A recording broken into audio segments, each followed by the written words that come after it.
வெள்ள பாதிப்பை பார்வையிட தென் மாவட்டம் விரைந்தார் எதிர்க்கட்சித் தலைவர் எடப்பாடி கே பழனிசாமி. தூத்துக்குடி அண்ணா நகரில் பாதிக்கப்பட்ட மக்களுக்கு நிவாரண உதவிகளை வழங்கி ஆறுதல்.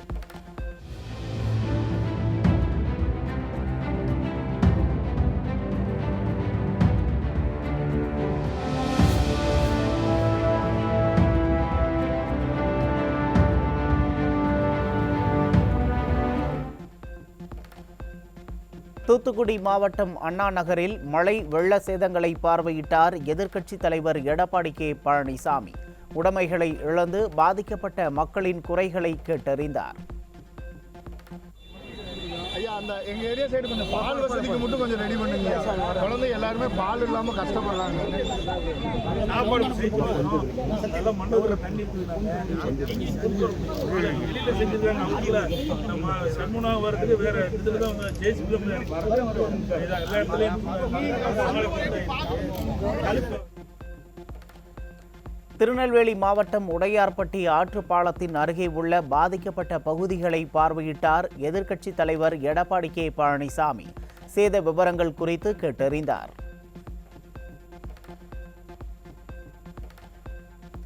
நெல்லை தச்சநல்லூர் மண்டபத்தில் தங்க வைக்கப்பட்டுள்ள மக்களை சந்தித்து ஆறுதல் தெரிவித்தார் எதிர்க்கட்சித் தலைவர் எடப்பாடி கே பழனிசாமி.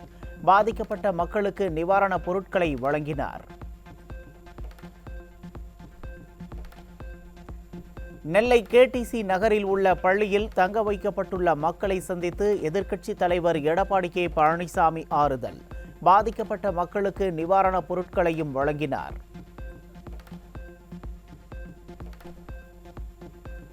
வானிலை ஆய்வு மைய உரிய முன்னறிவிப்பை அளித்தும் விடியா திமுக அரசு உரிய முன்னெச்சரிக்கை எடுக்காததால் தென் மாவட்டங்கள் அதி கனமழையால் கடுமையாக பாதிப்பு.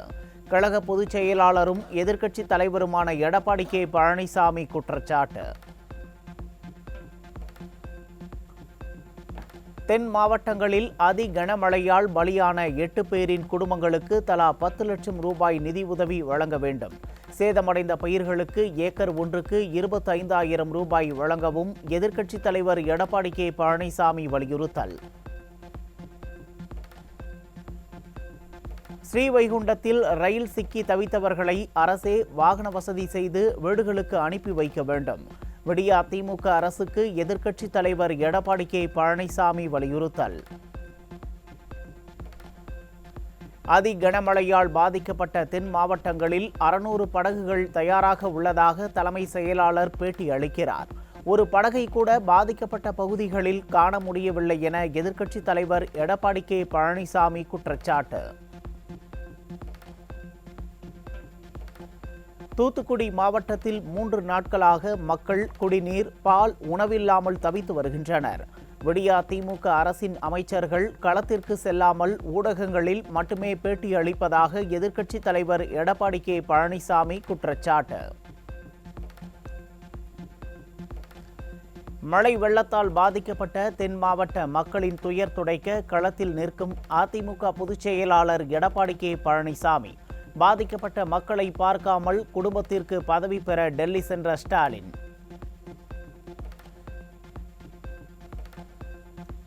தூத்துக்குடி, நெல்லை, கன்னியாகுமரி மாவட்ட மக்களுக்காக அதிமுக உதவிக்கரம்.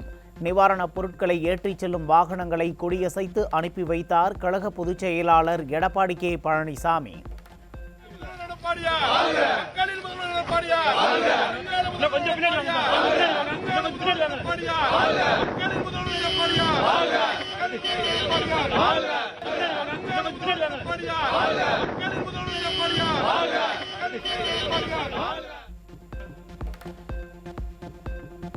வெள்ள பாதிப்பை ஆய்வு செய்ய சென்ற இடத்தில் ஆம்புலன்ஸுக்கு வழிவிட்ட எதிர்க்கட்சித் தலைவர் எடப்பாடி கே பழனிசாமி காரை ஓரமாக நிறுத்தி ஆம்புலன்ஸை அனுப்பி வைத்தார்.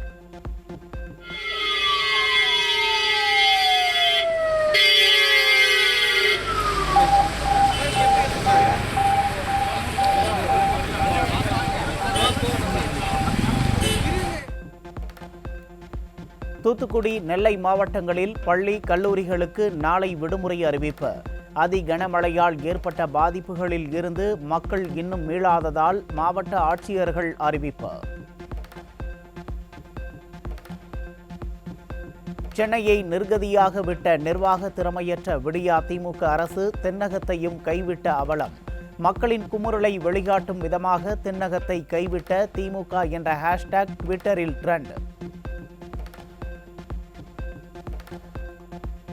சொத்து குவிப்பு வழக்கில் இருந்து பொன்முடி விடுதலை செய்யப்பட்ட தீர்ப்பு ரத்து. சென்னை உயர்நீதிமன்றம் அதிரடி. பொன்முடிக்கான தண்டனை விவரங்களை நாளை மறுநாள் அறிவிக்கிறது சென்னை உயர்நீதிமன்றம். பொன்முடி, அவரது மனைவி ஆகியோர் நேரிலோ அல்லது காணொலி மூலமாகவோ ஆஜராக நீதிபதி ஜி ஜெயச்சந்திரன் உத்தரவு.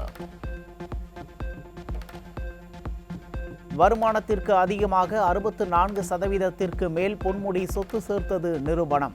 2 ஆண்டுக்கு மேல் சிறை தண்டனை விதிக்கப்பட்டால் எம்எல்ஏ பதவி பறிபோகும் நிலை. மழை நின்ற பின்னரும் தூத்துக்குடி மாவட்டம் ஸ்ரீவைகுண்டம் அருகே உள்ள முக்காணி கிராமத்தில் வெள்ளம் கரைபுரண்டு ஓடுகிறது. குடிப்பதற்கு குடிநீர் கூட இல்லாமல் தவித்து வரும் நிலையில் உதவி கேட்டு மக்கள் கூக்குரல்.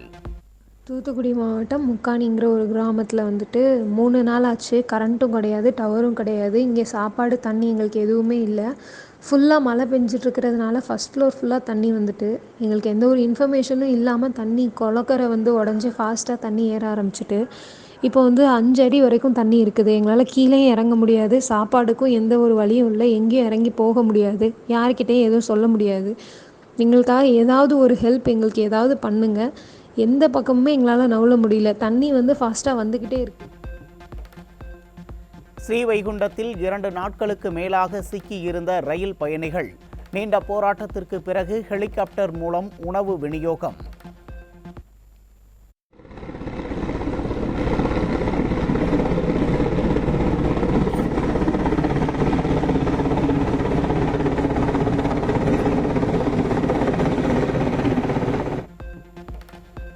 கொட்டி தீர்த்த கனமழையால் தனித்தீவான தூத்துக்குடி, நெல்லை மாவட்டங்கள்.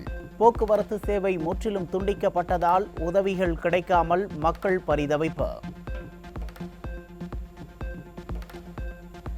நெல்லை சந்திப்பு பேருந்து நிலையம் அருகே வெள்ளத்தில் மிதந்து வந்த ஆண் சடலம். பெருமழையால் நெல்லை தத்தளிக்கும் நிலையில் ஆண் சடலம் வெள்ளத்தில் அடித்து வரப்பட்டதால் மக்கள் அதிர்ச்சி. ஸ்ரீவைகுண்டம் ஏரல் பகுதியில் உள்ள மங்களபுரத்தை வெள்ளம் சூழ்ந்ததால் மொட்டை மாடிகளில் மக்கள் தஞ்சம். உணவு, தண்ணீர் இன்றி தவிக்கும் நிலையில் உதவி கூட கேட்க முடியாமல் பரிதவிக்கும் அவலம். தூத்துக்குடி மாவட்டத்தை புரட்டி போட்ட பெருமழை. வீடுகளை மட்டுமின்றி காவல் நிலையத்தையும் காலி செய்த வெள்ளம். நெல்லை மாவட்டம் சேரன் மகாதேவி அருகே கால்வாய் உடைந்து ஊருக்குள் புகுந்த வெள்ள நீர். கால்வாயை முறையாக பராமரிக்காமல் அவசர கதியில் சபாநாயகர் அப்பாவு தண்ணீர் திறந்ததே பாதிப்புக்கு காரணம் என கிராம மக்கள் புகார். தேனி மாவட்டத்தில் பெய்த கனமழையால் வைகை அணைக்கு நீர்வரத்து பல மடங்கு அதிகரிப்பு. நீர்மட்டம் 69 அடியை எட்டியதால் கரையோர மக்களுக்கு இறுதிக்கட்ட வெள்ள அபாய எச்சரிக்கை. ராமநாதபுரம் மாவட்டம் திருவாடானை பகுதியில் 1000 ஏக்கர் நெற்பயிர்கள் மழைநீரில் மூழ்கி சேதம். ஒரு பிடி நெல்லை கூட வீட்டிற்கு எடுத்து செல்ல முடியாததால் விவசாயிகள் கவலை. கனமழையால் புதுக்கோட்டை மாவட்டம் அறந்தாங்கியில் 50 ஏக்கரில் பயிரிடப்பட்ட பொங்கல் கரும்புகள் சேதம். அறுவடைக்கு தயாராக இருந்த கரும்புகள் சேதமடைந்ததால் விடிய அரசு நிவாரணம் வழங்க விவசாயிகள் வலியுறுத்தல். இலங்கை முல்லைத்தீவில் கொட்டி தீர்த்த கனமழை. 5க்கும் மேற்பட்ட கிராமங்களை வெள்ளம் சூழ்ந்ததால் இயல்பு வாழ்க்கை பாதிப்பு.